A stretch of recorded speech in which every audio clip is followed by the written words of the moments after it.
There's a quote I love, and it simply says, "Readers are leaders." Now let me give you some context here. Probably through high school and college, I read on my own volition, maybe one book. And no, I know it was one book. It wasn't maybe. It was The Pelican Brief by John Grisham. I read it over Christmas break. I think it was maybe my sophomore year in college. I actually was fascinated by it. I loved it. I thought it was great. But it was the only book I ever read on my own, really, to be honest with you. I wasn't really much of a good reader. And the truth to be told is that I'm a very slow reader. It is what it is. I'm not a good reader.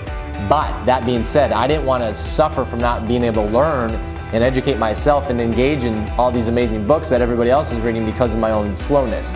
Now my wife, she's an amazing reader. She's a fast reader. She's a voracious reader at the end of the day. Like, we'll go on vacation and she'll get like 3-4 books and she'll plow through them. She'll sit on the beach or by the pool and just get lost inside the book.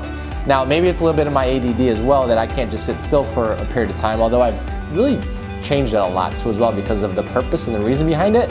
Side note, see, ADD, I'll come back to it though. That being said, I found that as I aged, I really needed to get more involved into reading, not only to educate myself, but to get lost and not suffer from missing out what everybody else was doing. But my commute from my home in Concord to Westlake is a 45-minute commute. So instead of listening to talk radio or the radio or anything else, typically in the mornings when nobody else is up, I can't call anybody, I turn my drive time into learn time. Now you're like, well, how'd you do that? Well, there's an app called audible.com, and you can listen to books on audio, which is amazing and fascinating to me.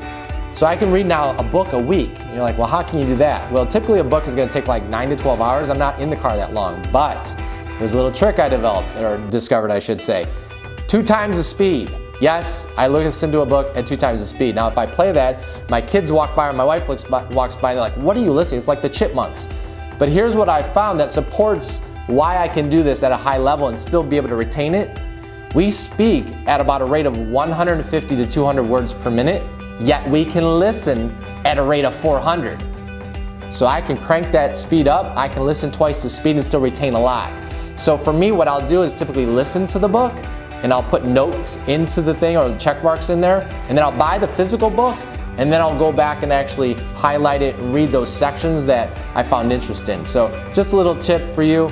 Again, if you're not reading, I strongly encourage it, because leaders are readers and readers are leaders and vice versa. So go crack open a book today and better yourself.